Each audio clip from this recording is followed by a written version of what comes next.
జనతా మీడియాకు నమస్కారం. నా పేరు రాయన్ మధుసూదన్.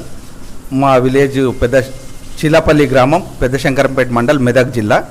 నేను కాంగ్రెస్ పార్టీలో ఎన్ఎస్యుఏ అధ్యక్షునిగా మరియు తర్వాత యూత్ కాంగ్రెస్ అధ్యక్షునిగా, సర్పంచ్గా మరియు తర్వాత ఇప్పుడు ప్రస్తుతం మండల కాంగ్రెస్ పార్టీ అధ్యక్షునిగా కొనసాగుతున్నాను.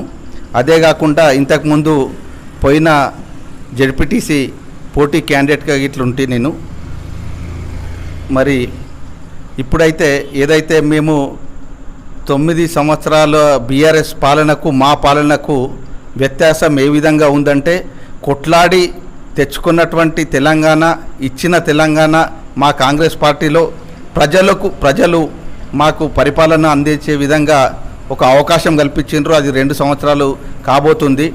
మేము ఏదైతే మిగులు బడ్జెట్గా కాంగ్రెస్ పార్టీ తెలంగాణ ఇచ్చి కేసీఆర్కి అప్పచెప్తే, అప్పుల రాష్ట్రంగా కాళేశ్వరంను కూలేశ్వరం చేసి తెలంగాణ రాష్ట్రాన్ని మొత్తం దివాలా తీసిండు. అట్లాంటి దాన్ని అప్పులు కడుతూ మా రేవంత్ రెడ్డి, మా కాంగ్రెస్ పార్టీ ఒక్కొక్క పథకాన్ని అమలు చేస్తుంది. ఏదైతే ఇంతకుముందు కరెంటు బిల్లులు తీసుకున్నట్టయితే గృహజ్యోతి ప్రతి ఇంటి నుంచి 700-800 రూపాయల కరెంటు బిల్లు వసూలు చేస్తుంది. అట్లాంటిది ఒక్కొక్క గ్రామంలో చూస్తే 1,00,000-2 లక్షల రూపాయలు నెలకు కరెంటు బిల్లులు కడుతుండ్రి, కట్టకపోతే వైర్లు కట్ చేస్తుండ్రి. అట్లాంటిది మా ప్రభుత్వం రాగానే గృహజ్యోతి ఫ్రీ ఇస్తామని చెప్పినాం. కరెంటు బిల్లు 200 యూనిట్ వరకు గృహజ్యోతి ఇచ్చేసేసినాం. తర్వాత మహిళలకు బస్సు ఫ్రీ పథకం తీసుకొని ఎక్కడన్నా పోని మహిళలకు ఒక సేవాభావ దృక్పథంతో వాళ్ళకు ఎక్కడి నుండి ఎక్కడ పోయినా బస్సు ఫ్రీ కార్యక్రమం చేసినాం. అదేవిధంగా రైతు రుణమాఫీ గొప్ప పథకం. ఇంతకుముందు కూడా కాంగ్రెస్ పార్టీ ఉన్నప్పుడు, రాజశేఖర్ రెడ్డి ముఖ్యమంత్రిగా ఉన్నప్పుడు, మన్మోహన్ సింగ్ ప్రభుత్వం ఉన్నప్పుడు రుణమాఫీ చేయడం జరిగింది. అదేవిధంగా మా కాంగ్రెస్ పార్టీ వచ్చిన తర్వాత 2 లక్షల వరకు రుణమాఫీ చేసినాం. ఇంతకుముందు వాళ్ళు రుణమాఫీ అని చెప్పి కేసీఆర్ ప్రభుత్వం ఇచ్చినటువంటి 25 4 కిస్తీల ఏదైతే ఇచ్చిండ్రో అవి మిత్తి కిందకే పోయినాయి. మేము ఏం చేసినా 2 లక్షల వరకు చేస్తామన్నాం. ఒకటేసారి 1,00,000, 1,50,000, 2 లక్షల వరకు చేసిన ఘనత మా కాంగ్రెస్ పార్టీ, దాన్ని మేము గర్వంగా చెప్తున్నాం. అయితే ఇంకోటి ఏంటంటే, రైతు బంధు ఏదైతే క్రాప్ పైసలు వేసేట్టున్నాయో చిల్లర పైసల కింద పడేస్తే సప్పుడు ఎక్కొస్తుంది అన్నట్టు మేము రైతు రుణమాఫీ చేసినాం. కాబట్టి ఒకసారి కింద మీద అయింది, తర్వాత దాన్ని కవర్ చేసుకొని మేము గిట్లా రైతు బంధు ఇప్పుడు సకాలంలో చెల్లించేస్తున్నాం. వడ్లకు పోయినసారి 500 రూపాయల బోనస్ ఇచ్చినాం. అదే కాకుండా ఉద్యోగ విషయాల్లో వస్తే, కొట్లాడి తెచ్చుకున్న తెలంగాణలో 9 సంవత్సరాలలో ఎక్కడ ఉద్యోగాలు ఇవ్వలేరు. ఏదైతే ఉద్యోగాలు ఇచ్చిండ్రో వాళ్ళ బందోబస్తు కోసం, వాళ్ళ సెక్యూరిటీ కోసం పోలీసు ఉద్యోగాలే చేసిండ్రు. కానీ అది కాకుండా మేము రాగానే టీచర్లు కానీ అన్ని శాఖలలో ఉద్యోగాలు ఇవ్వడం జరిగింది. వాళ్ళు ఉన్నప్పుడు ఉద్యోగాలు ఇవ్వద్దు, తెలంగాణలో బానిసలుగా ఉండాలనే ఉద్దేశంలోనే పేపర్లు లీక్ చేసిండ్రు వాళ్ళే, మళ్ళీ కోట్లకు దోలిచ్చిండ్రు వాళ్ళు. ఉద్యోగాలు ఎక్కడ ఇవ్వలేరు. ఏదైతే కొట్లాడి తెచ్చుకున్న తెలంగాణలో నీళ్లు, నిధులు, నియామకాలే ముఖ్యం కాబట్టి అవన్నీ మేము సమృద్ధిగా ఇస్తున్నాం. అదే కాకుండా ఇంతకుముందు పాఠశాలలలో చూసినట్టయితే, పాఠశాల తెరిచిన తర్వాత గ్రామాలలో బట్టలు కానీ తర్వాత పుస్తకాలు కానీ వాళ్ళు 6 నెలల వరకు సప్లై, 3-4 నెలల వరకు సప్లై చేయకపోతుండ్రి. కానీ మా కాంగ్రెస్ పార్టీ వచ్చిన తర్వాత గరీబ్ పిల్లలకు, ఏదైతే గ్రామాలలో ఉండే తాండాలలో ఉండే పిల్లలకు విద్యా అవకాశాలు కల్పించాలనే ఉద్దేశంతో పాఠశాల ప్రారంభం రోజే స్కూళ్ళకు బట్టలు కానీ పుస్తకాలు కానీ ఇవ్వడం జరిగింది. అది మా కాంగ్రెస్ పార్టీ చిత్తశుద్ధి అని చెప్పేసి మీతో తెలియజేసుకుంటున్నాను. మా ఎమ్మెల్యే గారు పట్లలో సంజీవ్ రెడ్డి గారు మరియు మా పార్లమెంట్ సభ్యులు సురేష్ షెట్కర్ గారి సహకారంతో శంకరంపేట మండలంలో అన్ని గ్రామాలలో సీసీ రోడ్లు, సైడ్ డ్రైన్లు, శంకరంపేట పట్టణంలో సీసీ రోడ్లు, సైడ్ డ్రైన్లు, సుమారు 10 కోట్ల రూపాయల సీసీ రోడ్లు, సైడ్ డ్రైన్లు మా మండలంలో ఇవ్వడం జరిగింది. మొన్ననే వేసవి కాలంలో గ్రామాల్లో తాగునీటి ఎద్దటుంటుందని చెప్పేసి అక్కడ ప్రతి గ్రామాల్లో సమస్యలున్న దగ్గర బోర్లు వేయడం కానీ మోటార్లు బిగించే కార్యక్రమాలు చేయడం జరిగిందని చెప్పేసి మీతో తెలియజేస్తున్నాను. మరి త్వరలో స్థానిక సంస్థల ఎన్నికలు జరగబోతా ఉన్నాయి. మరి ఎలా ఉంది గ్రామాలలో? మీకు ప్రజల మద్దతు పెరుగుతుందా తగ్గుతుందా? ఖచ్చితంగా మేము చేసే అభివృద్ధి, మా సంక్షేమ పథకాలు మాకు కాంగ్రెస్ పార్టీకి మేలు చేస్తాయని చెప్పి తెలియజేస్తూ, మేము ఏదైతే వాళ్ళు చేసిన 9 సంవత్సరాలలో వాళ్ళు ఏదైతే చేసిన కక్షపూరితంగా చేసినటువంటి రాజకీయాలు కాకుండా వాళ్ళు ప్రతి చిన్న చిన్న విషయాల్లో కార్యకర్తలకు, కాంగ్రెస్ పార్టీ కార్యకర్తలకు, నాయకులపైన అనవసరమైన అట్రాసిటీ కేసులు కానీ అనేక కేసులు పెట్టి, మేము ధర్నాలు చేస్తుంటే ఇట్లా కేసులు పెట్టి మా మీద వాళ్ళు వేధించడం జరిగింది. ఆ విధంగా కాకుండా మేము ఏదైతే ప్రజా సంక్షేమమే భాగంగా ప్రజలకు 2 సంవత్సరాలలో ఎక్కడ కూడా ఒక్కరి మీద ఇట్లా వేరే రకంగా ఉద్దేశంగా కాకుండా సంక్షేమాలు ముందుకు తీసుకొని పోతున్నాం. అన్ని గ్రామాలలో సర్పంచులు, ఎంపీటీసీలు, జెడ్పీటీసీ ఖచ్చితంగా మా ఇద్దరు ఎమ్మెల్యే, ఎంపీ సహకారంతో అన్నీ గెలుస్తామని చెప్పేసి తెలియజేస్తున్నాం. మేము ఇన్ని సంక్షేమ కార్యక్రమాలు చేసుకుంటూ పోతున్నాం. అదే బీసీలకు మా కేంద్రంలో రాహుల్ గాంధీ ఏదైతే నినాదం తీసుకుండో దాన్ని ఇంప్లిమెంట్ చేయాలనే ఉద్దేశంతో, దృఢ సంకల్పంతో మేము ముందుకెళ్తున్నాం. ఈ 2 సంవత్సరాల పరిపాలన ఈ విధంగా ఉన్నది. ఆర్థికంగా ఇబ్బందులున్నా దాన్ని కుదుట చేసుకుంటూ అనేక ఇంకా సంక్షేమ కార్యక్రమాలు రాష్ట్రంలో కాంగ్రెస్ పార్టీ చేయబోతుంది. అదేవిధంగా రాష్ట్రంలో మరొకసారి మా కాంగ్రెస్ పార్టీ అధికారంలోకి వస్తుంది. అదేవిధంగా రాబోయే పార్లమెంట్ ఎలక్షన్లో కూడా 17 ఎంపీ స్థానాలకు 17 కాంగ్రెస్ పార్టీ గెలుస్తుందని దృఢ విశ్వాసంతో మేమున్నాం. ప్రజలలో కూడా స్పందన అదేవిధంగా ఉందని చెప్పేసి తెలియజేస్తున్నాం. జనతా మీడియాకి నమస్కారాలు తెలియజేస్తూ, నా పేరు రాజేందర్ గౌడ్.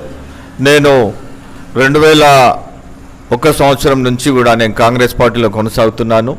నేను ఎంపీటీసీగా, జిల్లా కాంగ్రెస్ కార్యదర్శిగా, మండల్ ఫ్లోర్ లీడర్గా, మరి అలాగే ఇప్పుడు డిస్ట్రిక్ట్ జనరల్ సెక్రటరీగా కొనసాగుతున్నాను. మరి పెద్దలు గౌరవనీయులు శ్రీ సురేష్ కుమార్ షెట్కార్ గారి, మరి పెద్దలు గౌరవనీయులు మా నారాయణఖేడ్ కాన్స్టిట్యున్సీ ఎమ్మెల్యే గారు అయినటువంటి సంజీవ్ రెడ్డి గారి ఆధ్వర్యంలో మేము ఈ కాన్స్టిట్యున్సీలో అభివృద్ధి ప్రధానంగా మేము ముందుకు వెళ్తూ ఉన్నాము. మా నాయకులు రాజకీయాలకు అతీతంగా ఏవైతే మన ప్రభుత్వ కార్యక్రమాలు ఉన్నాయో వాటిని పరుగులు పెట్టిస్తూ ఉన్నారు. మరి ముఖ్యంగా మా మండలంలో చూస్తే ఇప్పుడు ప్రతి గ్రామంలో కూడా ఒక 20-25 లక్షల నుంచి సీసీ రోడ్లు వేసుకోవడం జరిగింది. మరి ప్రతి గ్రామంలో కూడా ఎటువంటి రాజకీయాల తావు లేకుండా కూడా అర్హులైన పేదలకు రేషన్ కార్డులు ఇవ్వడం జరిగింది. అలాగే మరి ఏదైతే వాళ్ళ ఇంట్లో ఉన్న మెంబర్స్కి స్థానం లేకపోతే కూడా వాళ్ళని పేర్లను చేర్పించడం జరిగింది. అలా ఒక 2000 లబ్ధిదారులకు లాభం చేకూరింది. మరి గత 10 సంవత్సరాలు టీఆర్ఎస్ ప్రభుత్వంలో ఒక్క రేషన్ కార్డు కానీ మరి ఇండ్లు కానీ ఇచ్చిన పాపన పోలేదు. వాళ్ళు కేవలం మొత్తం రూపాయలు 8 లక్షల కోట్ల రూపాయలు అప్పుగా పెట్టి కాంగ్రెస్ ప్రభుత్వానికి అప్పగించడం జరిగింది. మరి ఈ అప్పును కట్టుకుంటూ కూడా రేవంత్ రెడ్డి సర్కార్ మరి అనేక కార్యక్రమాల సంక్షేమ పథకాలు ఈరోజు కొనసాగిస్తూ ముందుకు సాగుతుంది. మరి రేషన్ కార్డులు అయితేమి, ఇండ్లు అయితేమి, మరి అలాగే సంక్షేమ పథకాలైనటువంటి పెన్షన్లు అయితేమి సకాలంలో చెల్లించిన ఘనత ఈ కాంగ్రెస్ ప్రభుత్వానికే దక్కుతుందని చెప్పి నేను తెలియజేస్తా ఉన్నాను. మరి అలాగే మరి ఇంకా రాబో రోజుల్లో కూడా అనేక అభివృద్ధి పథకాలను మేము ముందుకు తీసుకెళ్ళి ప్రజల్లోకి కూడా మరి అభివృద్ధి అనేది కాంగ్రెస్ ప్రభుత్వంతో సాధ్యమవుతుందని చెప్పేసి మేము ముందుకు తీసుకెళ్తాము. మరి ఇక్కడ చూస్తే ఇప్పుడు మేము మండలంలో స్కూల్స్ రిపేర్ కానీ, మరి ఇంకా అంగన్వాడీల రిపేర్ కానీ, కాలేజీల రిపేర్ కానీ, హాస్పిటల్ 30 పడకల హాస్పిటల్ మంజూరు కూడా రావడం జరిగింది. మరి ఇంకా మండలంలో అనేక కార్యక్రమాలు మేము చేయడం జరుగుతుంది. మేము వేరే రాజకీయాలకు తావు లేకుండా అభివృద్ధి ప్రధానంగా మేము ముందుకు వెళ్ళడం జరుగుతుందని చెప్పేసి. మరి ఏ పార్టీకి అయినా కానీ మూల స్తంభం, మెయిన్ పిల్లర్స్, ఫౌండేషన్, పునాది కార్యకర్తలు మెయిన్. ఇప్పుడు మరి కార్యకర్తలు మీరు 10 ఏళ్ల తర్వాత ప్రతిపక్షంలో ఉండి మరి అధికారంలోకి వచ్చి 2 సంవత్సరాలు గడిచిపోయింది. మరి కార్యకర్తలు ఎన్నో ఆశలతోటి పదవుల విషయంలో కానీ వాళ్ళకి ఏదో ఒక కోరికలు ఉంటాయి. మరి కార్యకర్తల సమస్యల మీద మరి ఎలాంటి స్పందన తీసుకుంటారు? డెఫినెట్గా నిజం చెప్పాలంటే ఈ విషయంలో కొంచెం మాకు వెనుకబడి ఉన్నాము. మా ప్రభుత్వం వచ్చిన మొదట్లోనే ఈ స్థానిక సంస్థల ఎలక్షన్స్ కానీ ఇంకా మిగతా నామినేటెడ్ పోస్టులు అన్నీ కానీ భర్తీ చేసుంటే బాగుండేదనే ఒక అభిప్రాయం మాలో అయితే ఉంది. కానీ ఇంకా రాబోయే రోజుల్లో ఖచ్చితంగా ఈ కాంగ్రెస్ ప్రభుత్వం మరి రేవంత్ రెడ్డి సర్కార్ తప్పకుండా కాంగ్రెస్ పార్టీ కార్యకర్తలను సముచిత స్థానం ఇచ్చి గౌరవించి తప్పకుండా పదవులను భర్తీ చేస్తుందనే నమ్మకం ఉంది. మరి ఈ స్థానిక సంస్థలను కూడా అతి త్వరలోనే పెడతారనే నమ్మకం కూడా మాకు అందరికి కూడా ఉంది. జనతా మీడియాకు స్వాగతం. నా పేరు నారాయణ గౌడ్, దానంపల్లి. నేను గతంలో యూత్ కాంగ్రెస్ వైస్ ప్రెసిడెంట్ జిల్లా ప్రెసిడెంట్గా పనిచేసిన. నేను పంచాయతీ ఎలక్షన్లో పాల్గొనడం జరిగింది. మరి ఇప్పుడు ప్రస్తుతం కాంగ్రెస్ పార్టీలో చురుగ్గా పాల్గొంటున్నాను. నేను చెప్పేది ఏంటంటే, కాంగ్రెస్ ప్రభుత్వం మొదట్లో ఎలక్షన్ ముందు ఇచ్చిన హామీల ప్రకారము ఒకటిగా అన్ని హామీలు నెరవేరుస్తూ వస్తుంది. అందులో భాగంగానే ఇందిరమ్మ ఇండ్లు ప్రతి పేదవాని సొంతింటిగా నెరవేరే ఉద్దేశంతో ప్రభుత్వం మీద ప్రవేశపెట్టిందో ఆ స్కీమ్ బ్రహ్మాండంగా మా మండలంలో సెలెక్ట్ అయింది. మా దానంపల్లి గ్రామము ఫైనల్ విలేజు, మా గ్రామంలో 40 ఇండ్లు ఇవ్వడం జరిగింది. ఇప్పుడు మండలంలో కూడా ప్రతి గ్రామంలో 20, 10, 25 ఇట్లా మా మండలానికి 525 ఇండ్లు మంజూరు చేయడం జరిగింది. ఇంచుమించు ఒక 125 ఇండ్లు ఇప్పుడు బేస్మెంట్ లెవెల్ స్లాబ్లకు వచ్చినాయి. బిల్లులు కూడా బేస్మెంట్కు ₹1,00,000, తర్వాత రూఫ్కు ₹1,00,000, స్లాబ్కు 2. ఇంకా స్లాబ్ వరకు రాలేదు. వర్క్ చేసిన కొద్దీ ఎంబెడు డబ్బులు అయితే పడుతున్నాయి. ఈ సొంత ఇల్లు అనేది గతంలో ఇందిరాగాంధీ పేరు మీద ఇందిరమ్మ ఇళ్ళని రాజశేఖర రెడ్డి హయాంలో ఇచ్చిండ్రు. మరి ఈ కేసీఆర్ వచ్చినాక సొంత రాష్ట్రం ఏర్పడ్డాక ఒక్క పేదోడు కూడా ఇల్లు ఇచ్చిన పాపాన పోలేదు. మేము డబుల్ బెడ్రూమ్ ఇస్తామన్నారు. వాళ్ళు చెప్పింది ఏంటంటే ఈ ఒక్కర రూమ్ కాకుండా మేము 2.5 రూమ్లు ఇస్తాము, డబుల్ బెడ్రూమ్ ఇస్తాము, కోళ్ళేడ గమ్మాలే అలవేళ చెప్పే కేసీఆర్ ఎక్కడ ఒక్క గ్రామంలోకో ఇల్లు ఇచ్చే దాకలేదు. కానీ మా ప్రభుత్వం రాగానే ఆలస్యమైన చెప్పి 2 సంవత్సరాల లోపలనే ఇంచుమించు ఒక కాన్స్టిట్యున్సీకి 3,500 ఇండ్లు మంజూరు చేయడం జరిగింది. అందులో మా శంకరపేట మండలం కూడా 525 ఇండ్లు ఇచ్చారు. దానిలో 125 స్టార్ట్ అయినాయి. కొంచెం ఇబ్బంది ఏంటంటే కొంచెం ఇసుక వల్ల ఇంకొంచెం లేట్ అవుతుంది. ఆ ఇందిరమ్మ ఇండ్ల వల్ల ప్రతి ఒక్క మేస్త్రి కింద పనిచే కూలీలు కానీ, స్టీల్ కానీ, సిమెంట్ కానీ దాంట్లో పనిచేసే వేల మందికి ఉపాధి కల్పించింది. ఉపాధి నడుస్తుంది కూడా. ఇప్పుడు ఏం చేసిరు అని టీఆర్ఎస్గా విమర్శిస్తారు. వాళ్ళు 10 ఏళ్ళు ఏం చేయండి. ఈ కాంగ్రెస్ ప్రభుత్వం సన్న బియ్యం ఇచ్చింది. ఒక రేషన్ కార్డు ప్రతి ఒక్కరికి రేషన్ కార్డు పేరు లేకుంటే పేరు చేరుస్తుంది. కొత్త కార్డు ఇచ్చింది. కానీ ప్రచారం మాకు గ్రామ స్థాయిలో వెళ్ళలేకపోతుంది. ఇది తీసుకున్న వాళ్ళు కూడా అంతకంటే ఇదవుతుంది. మా కాంగ్రెస్ కార్యకర్తలు కూడా గట్టిగా దీని వల్ల కృషి చేసి మనం ఇచ్చే ఇందిరమ్మ ఇండ్ల గురించి మరి మా శంకరంపేట మండలంలో చాలామందికి ఇండ్ల స్థలాలు లేవంటే మా సార్ ఒక 10 ఎకరాలు చూసి పక్క శివార్ల ఈ శంకరంపేట గ్రామస్తులకు మరి ఆ పక్క ఊర్ల గ్రామస్తులకు కూడా సొంత జాగా ఇచ్చి ఇల్లు కట్టేయాలనే ఉద్దేశంతో మా ఎమ్మెల్యే గారు హరీష్ను కృషి చేస్తారు. దానికి మా ఎంపీ గారు కూడా మద్దతుతోటి మా శంకరంపేట మండలంలో ప్రతి గ్రామంలో ఎంపీలు కానీ ఎమ్మెల్యేలు కానీ సీసీ రోడ్ల కొరత లేకుండా అన్ని గ్రామాలలో అన్ని విలేజ్లలో కూడా సీసీ రోడ్ల పని కూడా నడుస్తుంది.